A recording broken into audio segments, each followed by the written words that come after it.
The Pack squad is back, and we're ready to push for World Series again. Today's lineup is going to be Pete Crow Armstrong, Jose Ramirez, Carlos Delgado, Giancarlo Stanton, Jock Peterson, Jorge Posada, Trey Turner, Shohei Ohtani, and Jorge Polanco. I already recorded this video, had major audio issues, so now I'm completely scrapping it and redoing it, and we're gonna make a voiceover. Nothing stops this train. If you're new to Pack Squads, the rules will be in the description box down below. It's a simple series. We're gonna take our ranked season squad into ranked. We're gonna play a game. The better we play, the more points we get, and then we can use those points on packs after the game. That's how we upgrade our squad. Pre-game lineup spin. We actually, for the first time all year, landed on a choice spot.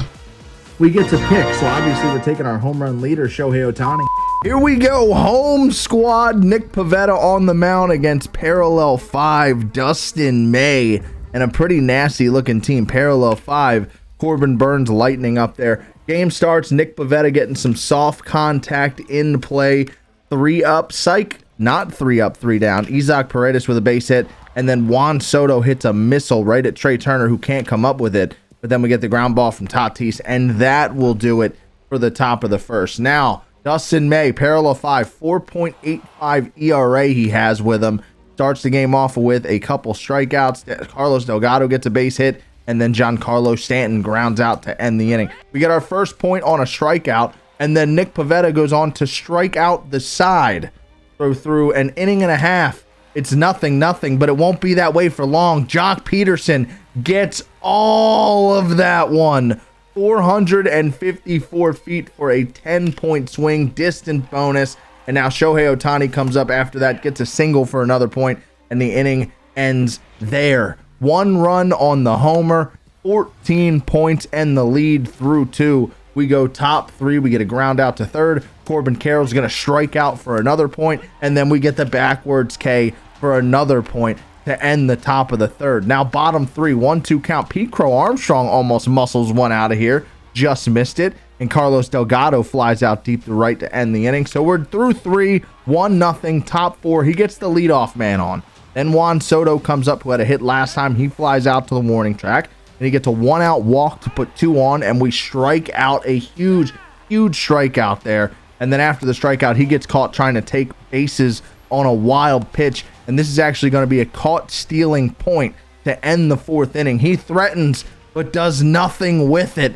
We go bottom 4 with the lead. Giancarlo Stanton gets on. Jorge Posada moves him over to third, but then Trey Turner's going to ground out to third base, and that'll end the inning. There's been a lot of action on the bases in this game, and it's no different in the 5th, where our opponent gets 2 runners on. He bunts them in the scoring position, and then we get a strikeout. That brings up Jose Ramirez, who has the longest at-bat of all time, and it cannot end in the weirdest way. A wild pitch throw out at home after 7 straight foul balls. We go bottom 5 with a 1-0 lead, where I was sure we were giving up runs, and then Shohei Ohtani immediately after gets our homer bounty bomb. 50 points on the button and a 2-run lead, bottom 5. We will crack 51 on a Pete Crow Armstrong bunt.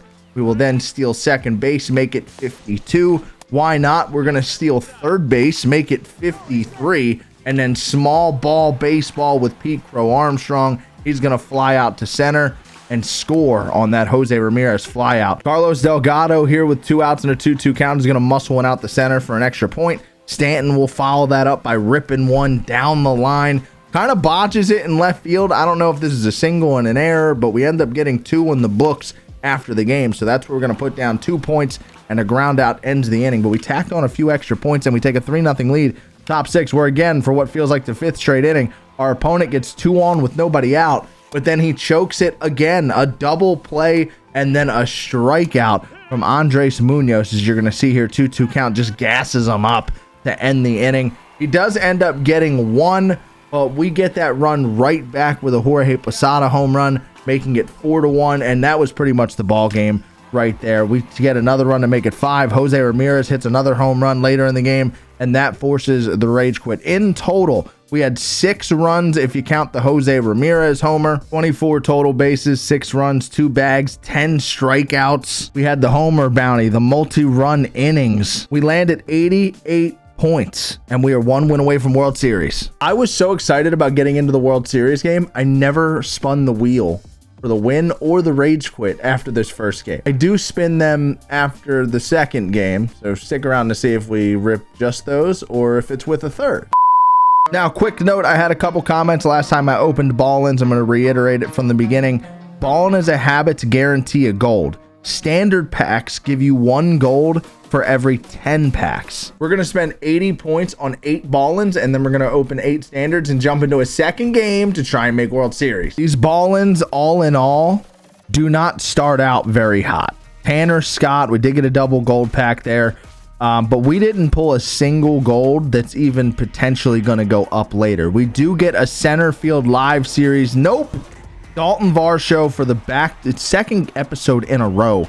We pull Moonshot Dalton Varsho out of a pack. We get nothing out of those Ball-ins. No Elliot Ramos to work on the Giants. We're jumping straight into game number 2. Corbin Burns on the mound against a guy already in World Series. We got to get the win. He gets the leadoff man on, and then we're going to roll an almost double play. It's not hit hard enough, but we follow that up with a strikeout of Yasmani Grandal for the second out, and Carlos Santana flies out to left to end the inning. So we take 1 point into the bottom of the first, where Pete Crow Armstrong muscles one deep out to right, looking for his first homer, but he just misses it foul. But that's okay, because he's gonna get a no-doubter on the very next pitch. Give me 5 points on the Pete Crow Armstrong homer and a first inning lead in our World Series game from our bunt guy. That's amazing. We score 1. That's all we end up doing in the bottom of the first inning. So we go 1-0 bottom 2, where Austin Riley swinging away 3-1 is going to miss that pitch for a flyout.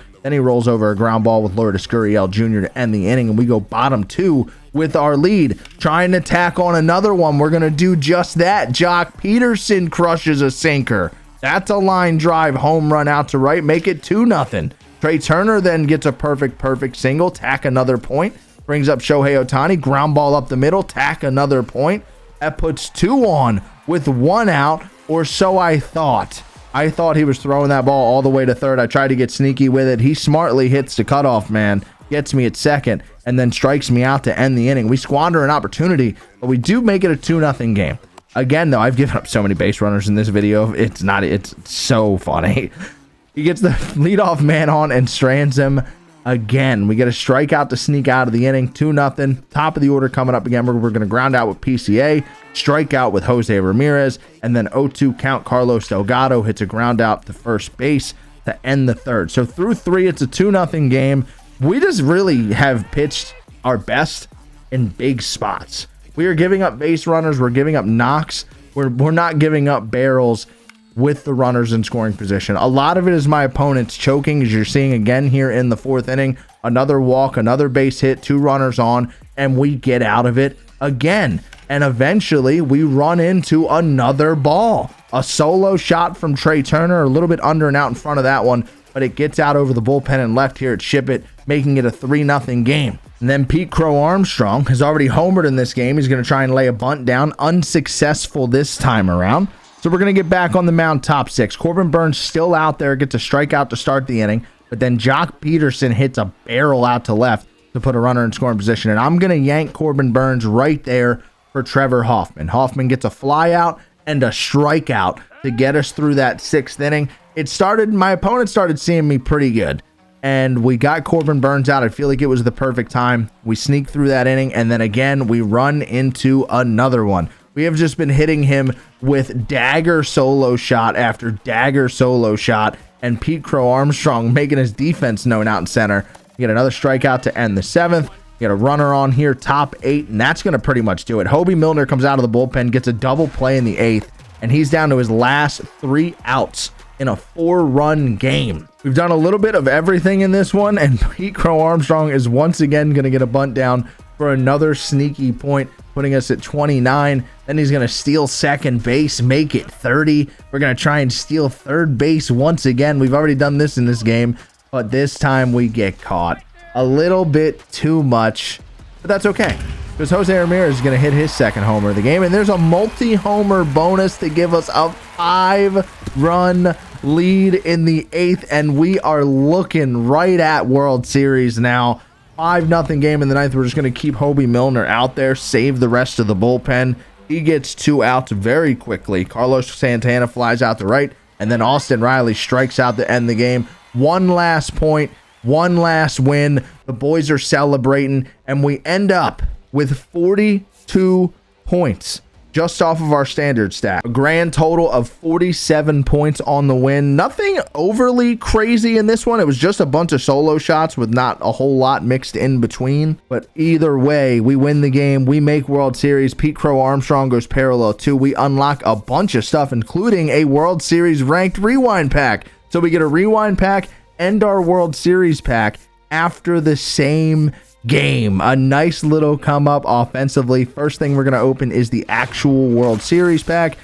We got Pedro Martinez and George Springer are in this pack. We already, we've been talking about a right-handed outfielder for so long. Pedro Martinez would be a nice add to the team, but George Springer is the exact player type that we need and have been missing on this team. So we're going to get him in the lineup, see if he can get hot and be that missing piece for a legend run now, as we're still almost a week away from Weekend Classic and we're over 800. We are really going to make the push. Now we're going to open this rewind pack. We actually had an extra rewind pack that we should have opened weeks ago, but we're not going to use Steve Carlson or Mickey Mantle. We're probably not even going to use Martin DeHigo. We barely use Chipper Jones. 28 and 11 overall. 821 is the rating. All right, so now it's time to spin these win wheels. I didn't spin the 2 after the first win because I was just so excited about playing this World Series game. I completely forgot to spin the win wheel. So we actually have the win wheel and the rage quit wheel, and then a third wheel for winning game 2.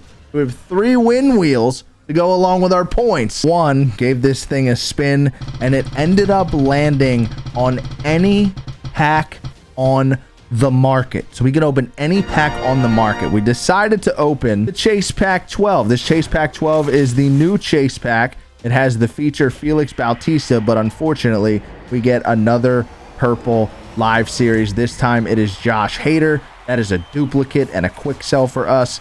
You hate to see it. Now, number 2, we gave it a spin, and wheel number 2 landed on just a straight up choice pack. Any pack I want in the entire game. So naturally, I'm opening the most recent May Spotlight pack. This has my boy Danny Colome in it, the diamond lefty. But again, this is going to be a purple, and it is the 88 Doug Baldwin. And then that got us to our third wheel, and our third wheel, after we gave it a spin, goes ahead and lands on any collection, and we went ahead and we're gonna grab the 91 Yasmani Grandal. You guys have been telling me to get my hands on it. The 91 Moonshot Grandal, 111 100 power, 90 88 contact. He's a monster. We will be adding him to the lineup in the next episode, and you'll see him a lot in Weekend Classic. The question is, how do we use him in Posada? Do we swing both of them or just have one in the lineup, one on the bench, and ride the hot hand? We'll discuss that at the start of the next one. For now, we still have 47 points to spend, and those 47 points were absolute chaos. We decided to just rip 47 standard packs, try and get into some of these collections. First diamond we pull, about a dozen packs in, is the Egg Hunt Wade Boggs, the 87 overall.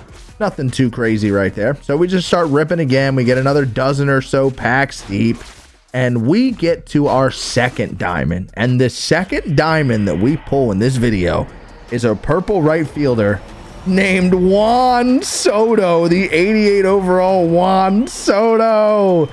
A huge 80,000 stub live series diamond pull. That is a massive add to this team and a huge collection that we're going to be able to get done now. Once we get just Francisco Lindor is all we need now for those Mets. And we still had like 20 more packs to open as well after we got the Juan Soto. So although those choice packs that we got for winning the games didn't really do anything for us, the standard packs came through huge for sure. Juan Soto plus some adds to the squad. The team is looking nasty going into the, I guess, season 4, Weekend Classic 3, season 4 coming up right behind it. The bullpen is gross. The rotation could use a little bit more help, but we're making it work. Only really need to get 4-5 innings out of these guys with how deep our bullpen is, and the team has just been riding supercharges. Pete Crow Armstrong has been a phenomenal add to the team, and we have been red hot. If you guys enjoyed, make sure you hit that. Let's go 2,000 likes. Let me know your favorite shortstop at MLB Show in the comment section down below. I'll see you guys in the next one. I am out. I mean, we are doing the Sunday variety pack openings going up on Monday. This pack squad is just giving me major issues this weekend, but hopefully I made it work and you guys enjoyed. We got a lot more pack squads coming up over the next week and then the weekend classic. So I'll see you guys then. I'm out. Hope you enjoyed your weekend. Peace.